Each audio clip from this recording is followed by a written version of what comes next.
got to think about that. I guess coming out of last year, you had the unique perspective of watching guys like Jack Sawyer and JT and like kind of grow up like in front of you. And I'm curious about just what you saw. What was their progression like? How did you see them grow over the course of, I guess, not being able to play and kind of just getting to watch and the room kind of grow? Just watching the young guys, they had to become men quickly. Yeah. Like, they had to take a lot of snaps at a very young age, like more snaps than I took my freshman year. So I just saw them mature. Just had to grasp the playbook and play at a way different speed to be able to play those many snaps at this level. So I'm proud of them, and I'm excited to see what they do this year. And now that you're coming back, I mean, do you sense a different atmosphere surrounding the defensive line room because those young guys have kind of matured. You see new young guys coming in, but a lot more maturity than say maybe last year when they were kind of forced to play. Yeah, definitely, because we're not too young in our room right now. You got a lot of fifth-year seniors, a lot of seniors. Those guys, I don't even look at them as young guys anymore because they started some games, So it's a way different vibe, atmosphere in the room right now, and I feel like the things they're going to be able to accomplish this year, it's like sky's the limit. What kind of leadership role do you feel like you're taking on?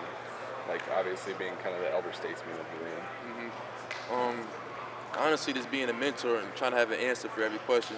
Obviously not the wrong answer, just throwing something out there. But I want to be able to know the defense and know the game so well that I'm able to help everybody around me. So, especially being an older guy, just speaking from experience, I think that's all I want to do is help these guys feel comfortable, help them play fast. Apologize, you already been asked this, but where are you at health-wise, and kind of what are you able to do in spring practices right now? I'm not doing anything contact right now, but I feel like I'm exactly where I'm supposed to be. And have you been given kind of like a timeline on when you might be able to get to contact in the fall or anything like that? My fall came out before go, but right now just trying to take baby steps, progress gradually, just make sure we don't have no setbacks. Who's maybe kind of sticking out to you in the position group right now that you're able to see the first couple spring practices? It's a couple guys. Right now, I'm gonna give a shout out to Tyleek Williams, one of our inside guys, and I'm gonna go Mike Hall. What about those two is sticking out? Tyleek, the way he's able to build off of last year, obviously he made an impact for our room, and we think he's going to continue to be a great player and have a great career here. And Mike Hall, he's someone that didn't touch the field as much last year, but the way he's impacted this spring, I think he's going to be a big piece for us. Tyler, when did you get hurt? Was it preseason last year, like 2 weeks before the season or something? As I remember? 2 weeks before fall camp. Okay. So that'd be 4 weeks before the season. And what happened? Basically a non-contact injury that's going around some bags, doing D-line drills and playing it wrong. I guess foot got stuck in the turf, and that was all she wrote. Okay, so it was an ankle or a knee or knee? Knee. Okay, and I guess that had to be just excruciating last year to see. The opportunity was there for you to play quite a bit, and the freshmen got in there and got to play a little bit, maybe in your place. I don't know, just how difficult was that last year? And I'm sure you were trying to help those guys too. Right. Definitely when the injury first happened, those first couple of days was rough, just not feeling like myself. But once the season started, I feel like those guys needed those reps. Going into this year, they didn't have these reps. It'll be a completely different atmosphere, completely different vibe, and they'll be learning a lot more, have a lot more on their plate. But being that I was out last year, they got the chance to, step up and get some playing time. And Zach Harrison, just for a guy like him, who had chances maybe to go to the NFL, to come back, what do you see him gaining out of this opportunity, I suppose? He about to raise his stock, that's how I feel. And he just going to help this room, everybody in the D-line go to a whole new level. What did you learn about yourself last year? Sitting out, you get to play, what did you learn about yourself? Before I got hurt, I thought I was ready to play. I thought I knew everything about the game. I thought I was fully prepared. And after I got hurt, I realized I had a lot more room to grow as far as mentally, not even the physical part of the game, just like football IQ, play recognition, things like that. So I would say that, yeah, I just had a lot more room to grow. There was a time in 2019 where I thought maybe you would start to flash a little bit. There was a time in 2020, obviously with COVID, kind of ruined everything, and then last year happened. How have you been able to just, I guess, stay the course with everything that's happened over the last few years and be in this moment? Yeah, it's definitely been a journey, but going into this last year right here, I feel like everything is how it's supposed to be. You know, playing with a couple guys that came in with, you know, you got Zach coming back, Ron Vincent, he's also a fifth-year senior. So I feel like this unit's going to be as strong as it's ever been. You guys feel like you have the perfect balance of the veterans that you have, but also like the younger guys, like you were just talking about Mike and Tyreek and Jack and JT. Like, it seems like you guys have a pretty good mix of veterans and youth in here. Yeah, because our young guys aren't really young guys just because they play so much, you know. So being that you got a lot of veterans, you know, guys that got a lot of snaps under their belt, they don't really have to teach as much as they would to the young guys as usual. Like guys like myself, when I was a freshman in 2018, I know Jonathan Cooper took me under his wing. We had some rough days, you know, but as far as like JT and Jack, I feel like they'll be able to develop a lot quicker.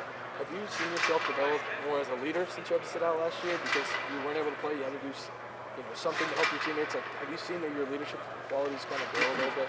Oh yeah, definitely. Because when I was out, I also seen ways that we can grow as a team, not only myself as a player. So once I saw that, I feel like that had to be spoken on. You know what I mean? Spoken on. So you know, just being the fifth year here, I feel like that was my job, and yeah. Okay. No problem. Tyler, I mean, just what was last year like for you? You know, not being able to play. How did you kind of handle that? Last year was rough, man. Those first couple of days was like it was terrible, and then when I got the surgery, I got surgery 4 weeks after I got injured. You know, so that was rough. Just being laid up in my bed, watching some games from home. Yeah, it was definitely tough to go through, but it was also motivating. You know, just to be in this position right now, I'm really blessed, and I really can't complain right now. How did the injury happen? Non-contact, was going around some bags. It was with the D-line. It's a day lifting and running. Then, yeah, foot got stuck in the turf, and that was all she wrote. So you guys just kind of working out on your own? Oh no, the coach was there. We was with one of the interns or something like that, and yeah, it was just tragic. Tragic. How did it maybe change your perspective having to sit out last year going into this year? Definitely humbled me a lot, you know, but it made me more mature, and I feel like a lot tougher as well. Like, nothing seems as bad anymore. Like, I could be tired, you know what I mean, ready to pass up, like, you know, at least it's not my knee, you know what I mean? So I feel like it was a chance for me to grow in a lot of ways. Where are you at in your recovery now? I'm right where I'm supposed to be. So are you able to go up there and do much in practice? I do what I can. Nothing contact right now, but, you know, I'm in the mix. Got my pads on, sweating a little bit. So I assume you're, you know, on track to where, you know, preseason camp you'd be back. Oh yeah, for sure. By the time we get to fall camp, I'm full go. What are your expectations for this season? I mean, obviously it's been a while since you played. Like, what do you think you're going to be able to do this year? For myself or for the team? For both. For myself, I feel like I'm gonna have a great season. Like, honestly, like, I feel like by the time the season comes, my body will be fully prepared. Like, from this point last year, you know, a lot has changed, obviously, but I feel like when I get back to that point around fall camp, my body will be tip-top shape. My mental will be, you know, where it's supposed to be. So I feel like this year will be definitely an impact year for me. What it was supposed to be, or what I planned for it to be for a couple of years. And for the team, speaking on the team, we just got to dominate. We're just going to take that one day at a time. Ain't going to speak too much on that, though. I'm sure you're asked this. How tough was that last year to go through that injury and not be able to play and all that? It was hard, man. Like, going into your senior year, everybody thinks that's it. Like, one more year and I'm out. And then 2 weeks before fall camp, on a non-contact injury, you don't even have pads on when this happens, you know? So that's the last thing on your mind is getting hurt like that. And then when that happened, man, it broke my heart. But, you know, I got some great teammates, some great brothers around me, you know, so a great support system back home in Jersey. So they was with me every step of the way, you know, and just when I'm able to talk to them, you know, see what they're going through as well, I got through it, and I'm here today. So how